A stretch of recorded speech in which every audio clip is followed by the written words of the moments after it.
There are designer bags that look incredible in photos. And then there are designer bags that you can actually live with. And those are not always the same thing. Because in real life, we are carrying our phones, wallets, sunglasses, keys, chargers, makeup, hand sanitizer, receipts, snacks, maybe even an umbrella. And somehow, despite paying thousands of dollars for a handbag, we still need the bag to actually hold our things. So today, I want to talk about 6 designer bags that I think genuinely work for real life. Not just special occasions, not just going from your car to a restaurant, not just sitting beautifully on a shelf. I mean bags you can take shopping, bags you can travel with, bags you can carry to work, bags you can throw your everyday essentials into without playing Tetris every morning. And I think this conversation is becoming much more important in luxury fashion. For a while, we went through this obsession with tiny bags, micro bags, mini bags, bags where you put your lipstick inside and apparently carry your phone in your hand for the rest of the evening. Cute? Absolutely. Practical? Questionable. But now I think luxury is becoming much more relaxed. People still want beautiful craftsmanship and beautiful design, but they also want something that fits into their actual lifestyle. And the 6 bags we're talking about today are the Dior Diorly, the Gucci Giglio, the Bottega Veneta Campana, the Goyard St. Louis, the Louis Vuitton Speedy, and finally the Hermes Garden Party. And interestingly, these bags represent completely different interpretations of what an everyday luxury bag should be. So let's get into it. Let's start with Dior, and especially the Diorly. Because when most people think about Dior handbags, practicality probably isn't the first word that comes to mind. You think elegance, you think femininity, you think beautiful structure, you think Lady Dior, you think saddlebag, you think bags that almost feel like jewelry. But the Diorly feels different. It has a softer, more relaxed personality. And that immediately makes it more interesting as a real-life handbag. One of the biggest problems I have with some luxury bags is that they can feel almost too precious. You buy the bag, you're excited, you take it outside. And suddenly you're monitoring every wall, every chair, every table, and every human being within a 2-meter radius. Someone walks towards you holding coffee, and you are immediately nervous. You're not exactly relaxing. The Diorly still gives that Dior elegance, but it doesn't feel quite as formal. And I think that's important, because a great everyday designer bag should work with the clothes that you actually wear. Jeans, trousers, a blazer, a trench coat, a knit, a simple white shirt, maybe even trainers. You shouldn't have to create an entire outfit just to justify carrying your handbag. And this is where I think the Diorly becomes very appealing. It has enough sophistication to make a busy outfit feel expensive without making the whole look feel overly dressed. Imagine straight leg jeans, loafers, a white shirt, sunglasses, and the Diorly, beautiful. Or wide leg trousers, a cashmere knit, and the Diorly, again, a flawless. And that's the kind of luxury I'm personally more interested in for everyday life. The other thing I like is the softer silhouette. Stretched bags can be gorgeous, but stretcher sometimes comes with limitations. You have fixed corners, fixed dimensions, sometimes tiny openings. Sometimes you are standing in the middle of a shop, trying to maneuver your phone into a bag that technically fits it, but apparently doesn't want to accept it. A softer bag is generally more forgiving. You can actually use the interior space. And when we are talking about real life, that matters because our belongings are not all perfectly rectangular. You have sunglasses cases, keys, headphones, lip products, maybe a small pouch, all these weird little objects that somehow accumulate inside our handbags. And you need a bag that can adapt. I also think Dior needed something like this. Because if you love Dior, but you don't necessarily want the formality of Lady Dior, or the very distinctive shape of the saddle, something more relaxed makes a lot of sense. Now, would I throw a Dior bag around like a canvas grocery tote? Probably not. We're still talking about luxury. But there's a difference between taking reasonable care of your bag and feeling like your handbag has become your full-time responsibility. And for me, an everyday bag should sit somewhere in the middle. Beautiful enough to feel special, practical enough to actually enjoy. That's why the Diorly makes this list. It gives you Dior without requiring a Dior level occasion every time you carry it. Next, we have the Gucci Giglio, and this is where we move into something even more relaxed. I think Gucci is particularly interesting right now because the house is such an enormous archive. There's so many different versions of Gucci. There's glamorous Gucci, there's maximalist Gucci, there's vintage Gucci, there's horsebit Gucci, there's Jackie Gucci, there's monogram Gucci. And for an everyday bag, simplicity can actually be incredibly powerful. And that's what I like about the Giglio. It's the kind of bag that makes sense. When your day isn't perfectly planned, maybe you're going to work in the morning, then you're getting coffee, then you're doing some shopping, then you're meeting someone, maybe you're carrying an extra cardigan, maybe you bought something small during the day. Real life requires flexibility, and tote style bags understand that. There is something psychologically relaxing about having extra room in your bag. You don't have to decide whether your sunglasses deserve to come with you today. Everything can come.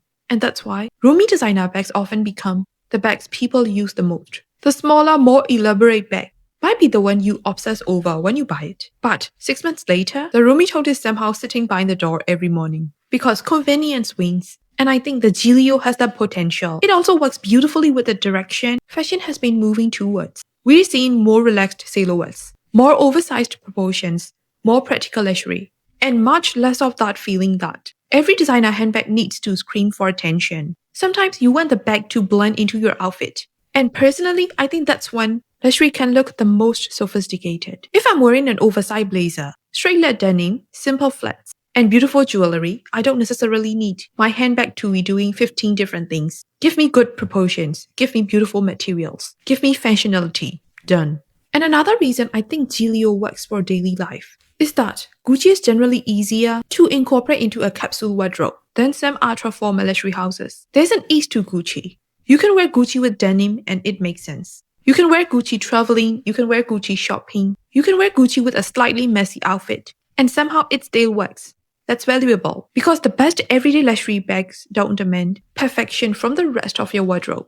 They elevate what you're already wearing. For someone who carries quite a lot every day, this could be a really interesting Gucci option, especially if you want something beyond the obvious Jackie or hospital choices.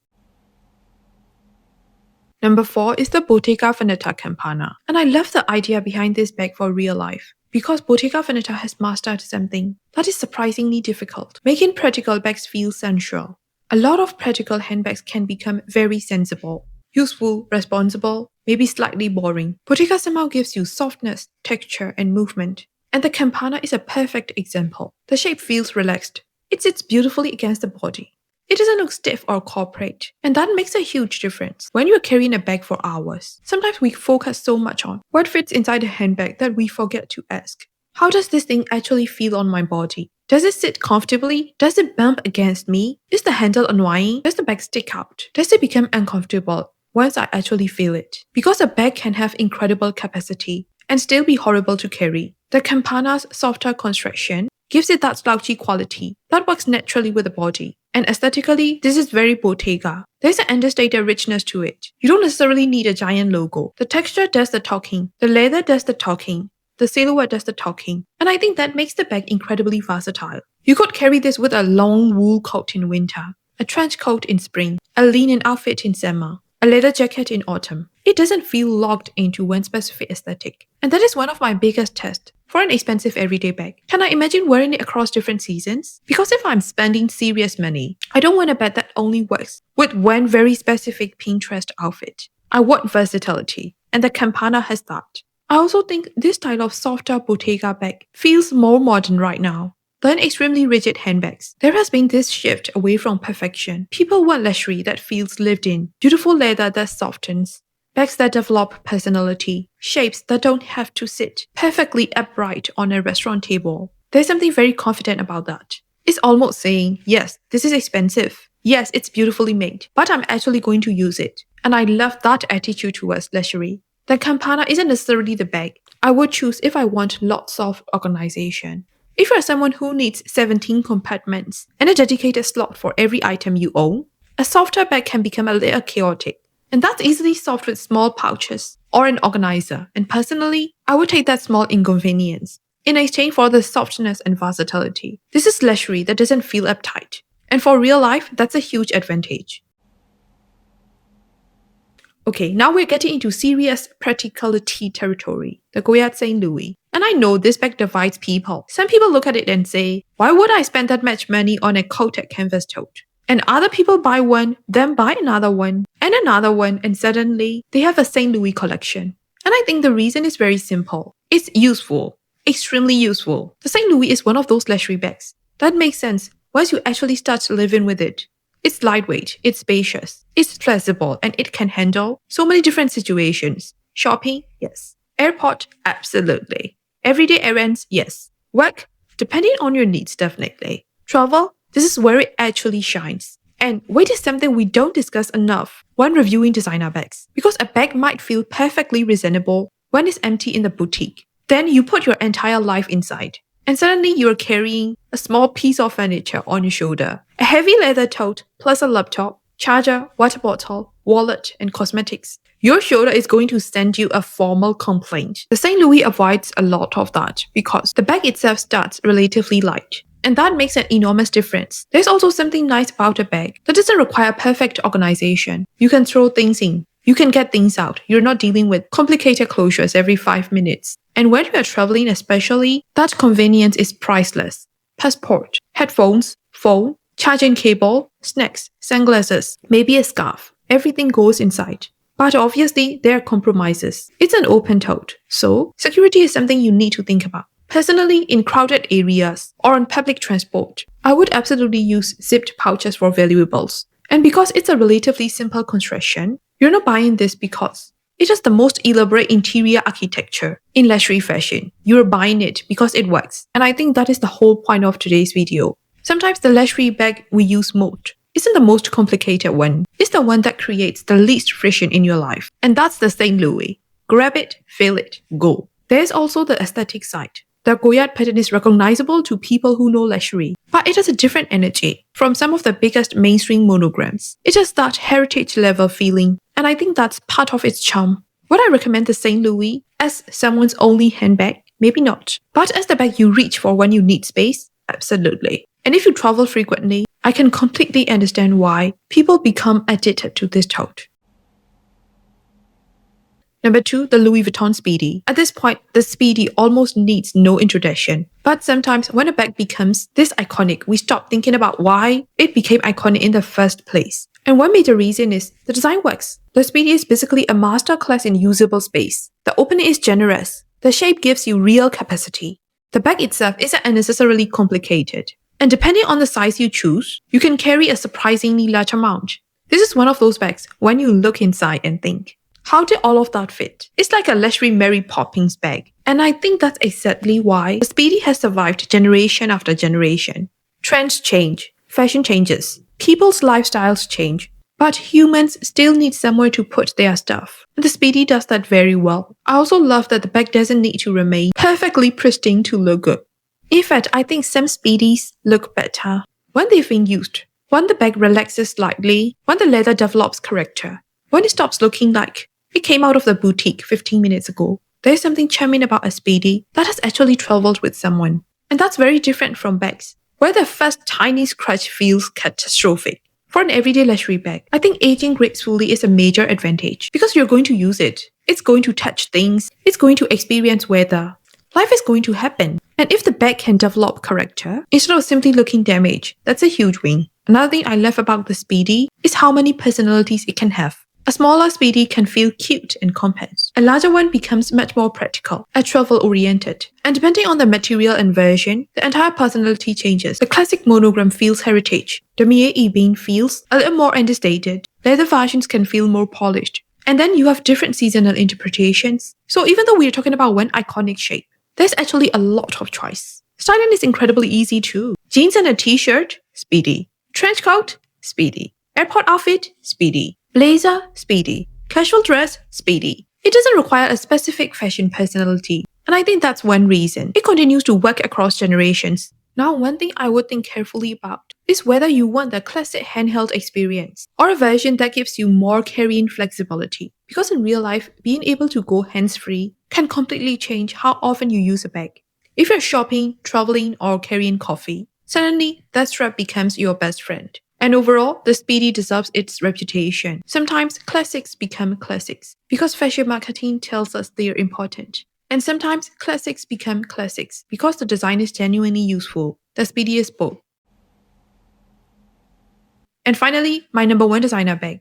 That works for real life, the Hermes Garden Party. And I think this might be one of the most underrated Hermes bags. Because when people hear Hermes, the conversation immediately becomes Birkin, Kelly, Birkin, Kelly, maybe Constance. Then Birkin again. But if we are specifically talking about real life, I think the garden party deserves so much more attention. Because this is Hermes without the theater. You don't have to treat every opening and closing of your handbag like a small ceremony. You don't have to undo straps and headwear every time your phone rings. You have a spacious, relatively straightforward tote. And that simplicity is exactly what makes it so good. The garden party gives you the craftsmanship and materials associated with Hermes, but in a form that makes sense for everyday life. And I love the contrast. It's luxurious without being overly formal. It's recognizable without necessarily shouting. And depending on the version, it can feel incredibly understated. This is the kind of bag I can imagine someone owning for years and years. Taking it to work, taking it shopping, taking it traveling, using it on ordinary Tuesdays. And that's my favorite kind of luxury. Because if something is beautifully made, why should we only enjoy it on special occasions? I want to use the beautiful thing. Obviously, depending on the leather and color, you're still going to want to take care of it.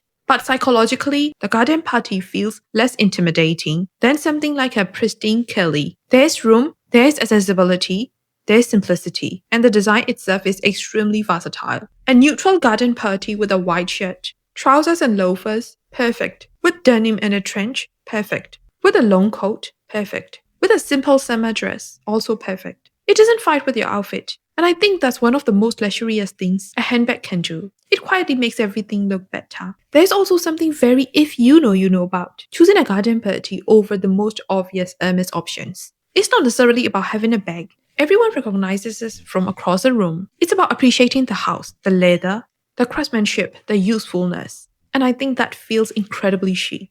If someone told me, I want an Hermes bag, but I don't want something that feels like a trophy, I actually want to use it every week. The garden party would be one of the first bags I would tell them to look at, and that's why it's number 1.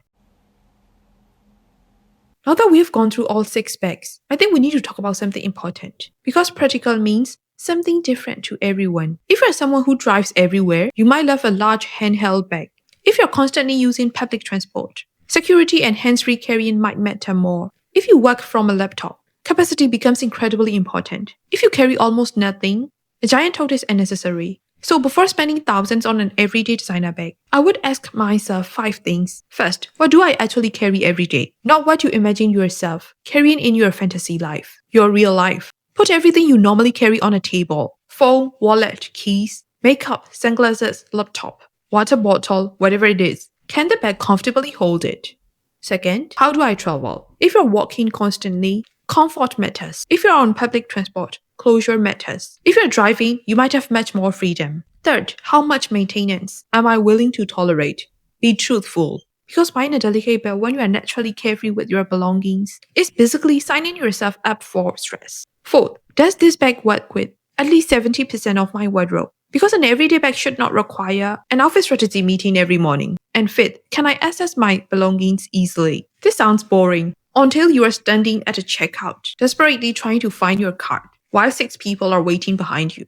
Suddenly, handbag accessibility becomes very important. And that's why practicality should be part of luxury. We sometimes talk about practical and luxurious as if they are opposites. I don't think they are. To me, true luxury should make your life better. Beautiful leather is luxury. Beautiful craftsmanship is luxury. Heritage is luxury. But convenience can also be luxury. A bag that feels comfortable on your shoulder, luxury. A bag that holds everything you need, luxury. A bag you don't have to fight every time you want your phone, honestly, luxury. So out of these 6, who is each bag actually for? If you want something elegant, but softer and more relaxed, I would look at the Dior Diorly. If you want a fashionable roomy Gucci option that feels easy and contemporary, look at the Gucci Giglio. If you love quiet luxury, beautiful leather, and slouchy silhouettes, the Bottega Veneta Campana is probably going to speak to you. If your priority is lightweight capacity and travel, the Goyard St. Louis is extremely difficult to ignore. If you want an icon with proven practicality and lots of personality, go for the Louis Vuitton Speedy. And if you want understated Hermes craftsmanship, in a bag you can genuinely integrate into your everyday life, my choice would be the garden party. But here's the interesting part. The best bag on this list isn't necessarily the most expensive one, and it isn't necessarily the most prestigious one. The best bag is the one you actually reach for, because there is nothing more frustrating than spending thousands on a beautiful handbag, only to leave it sitting inside its dust bag. A bag can have incredible craftsmanship. It can have amazing resale value. It can be trending everywhere. Celebrities can carry it. Fashion editors can call it the bag of the season. But if it doesn't work for your life, it's not a good everyday bag for you. And I think that's something you should remember when shopping for luxury. We are not building museum collections. We are building wardrobes. These things are supposed to be worn. So those are my 6 designer bags that actually work for real life. The Dior Diorly, the Gucci Giglio, the Bottega Veneta Campana, the Goyard St. Louis, the Louis Vuitton Speedy, the Hermes Garden Party, and I want to know what you think. Which one would you actually carry every day? And more importantly, what designer bag do you own that is beautiful but completely impractical? Because I feel like that conversation could get very interesting. Let me know in the comments. And if you love talking about designer bags, luxury fashion, what's actually worth buying and what isn't, make sure you subscribe. Thank you so much for watching and I'll see you in the next video. Bye!